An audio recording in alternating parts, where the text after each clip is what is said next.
Hi மக்களே, இன்றைக்கி நம்ம என்ன பார்க்க போகிறோம் அப்படின்னா, தங்கள் கோரிக்கைகளை நிறைவேற்ற கோரி போக்குவரத்து தொழிலாளர்கள் வேலைநிறுத்த போராட்டத்தில் ஈடுபட உள்ளதாக அறிவிச்சிருக்காங்க. இந்த நிலைமையில் அவங்களோட கோரிக்கையை உடனடியாக நிறைவேற்றி வேலைநிறுத்த போராட்டத்தை கைவிட சொல்லி பொதுமக்கள் நலனை பாதுகாக்க வேண்டும் அப்படின்னு சீமான் வலியுறுத்தியிருக்காரு.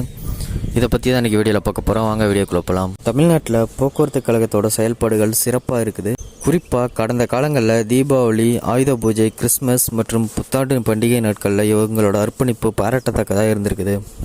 ஆனால் போதுமான ஊழியர்கள் இல்லாததுனால பணிச்சுமை தொடர்ந்து அதிகரித்து வந்துட்டுருக்குது. அதனால் புதிதாக வேலைக்கு ஆட்கள் எடுக்கப்பட வேண்டும் அப்படின்னு ஊழியர்கள் போராடி வந்துட்டுருக்காங்க. இதோட தொடர்ச்சியாக வேலைநிறுத்த போராட்டம் குறித்த அறிவிப்பையும் வெளியிட்டிருக்காங்க. இந்த நிலைமையில் இது குறித்து நாம் தமிழர் கட்சியோட தலைமை ஒருங்கிணைப்பாளர் சீமான் வெளியிட்டுள்ள அறிக்கையில், அரசு போக்குவரத்து ஊழியர்களுக்கு ஊதிய உயர்வு உள்ளிட்ட அடிப்படை உரிமைகளை வழங்க மறுத்து அவங்களோட உழைப்பை உறிஞ்சிற தமிழ்நாடு அரசோட கொடுஞ்செயல் வன்மையான கண்டனத்துக்குரியதுன்னு சொல்லியிருந்தார். தமிழ்நாடு அரசு போக்குவரத்து கழகத்தில் பணிபுரிகிற 1,30,000 தொழிலாளர்களுக்கு கடந்த 1/9/2023 அன்று முதல் வழங்க வேண்டிய ஊதிய உயர்வுக்கான பேச்சுவார்த்தையை தமிழக அரசு இதுவரைக்கும் தொடங்கலை.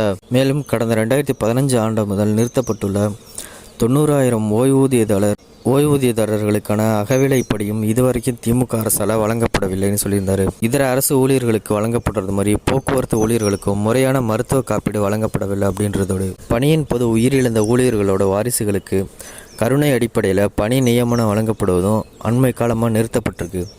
அது மட்டும் இல்லாமல் காலியாக இருக்க ஓட்டுநர் மற்றும் நடத்துனர் பணியிடங்களுக்கும் நிரப்பப்படாததோடு திமுக அரசு ஆட்சி பொறுப்பேற்றதுக்கு அப்புறம் ஆயிரக்கணக்கான பேருந்து சேவைகளோட எண்ணிக்கையும் குறைக்கப்பட்டிருக்கு. மேலும் மகளிருக்கான இலவச பேருந்து சேவையால் போக்குவரத்து கழகத்திற்கு ஏற்படுற நஷ்டத்தையும் தமிழ்நாடு அரசு ஈடு செய்யறதில்லை அப்படின்றதோட போக்குவரத்து தொழிலாளர்களோட வருங்கால வைப்பு நிதியும் திமுக அரசால் செலவிடப்பட்டிருக்கு அப்படின்றது பெருங்கொடுமையாகும். கடந்த சட்டமன்ற தேர்தலின் போது அதிமுக ஆட்சியில் நிறுத்தப்பட்டு நிலுவையில் இருக்க அகவிலைப்படி உயர்வை கணக்கிட்டு முழுமையாக வழங்குவோம், பழைய ஓய்வூதிய திட்டத்தை மீண்டும் நடைமுறைப்படுத்துவோம் வாக்குறுதி அளித்த திமுக இப்போ அதை நிறைவேற்றாமல் ஏமாத்துறது அப்படின்றது போக்குவரத்து தொழிலாளர்களுக்கு இழைக்கப்படுகின்ற பச்சை துரோகமாகும் அப்படின்னு சீமான் சொல்லியிருந்தார். போக்குவரத்து ஊழியர்களோட அடிப்படை உரிமைகளை வழங்க மறுத்து அவங்களோட வாழ்வாதாரத்தை நசுக்கி வீதியில் இறங்கி போராடுற நிலைக்கு தமிழ்நாடு அரசே தள்ளுறது அப்படின்றது எந்த வகையிலும் ஏற்புடையதாக இருக்காது.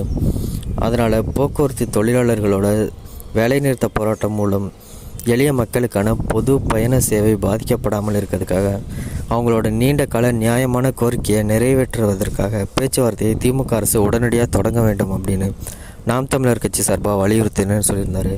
மேலும் தங்களோட அடிப்படை உரிமைகளை மீட்டெடுப்பதற்காக போக்குவரத்து தொழிலாளர்கள் முன்னெடுக்கும் வேலை நிறுத்தம் உள்ளிட்ட அனைத்து அறப்போராட்டங்களுக்கும் நாம் தமிழர் கட்சி தமது முழுமையான ஆதரவை அளிப்பதோடு கோரிக்கைகள் வெல்லும் வரை தோள் கொடுத்து துணை நிற்கும் அப்படின்னு உறுதியளிக்கிறேன்னு அப்படின்னு சீமான் சொல்லியிருந்தார்.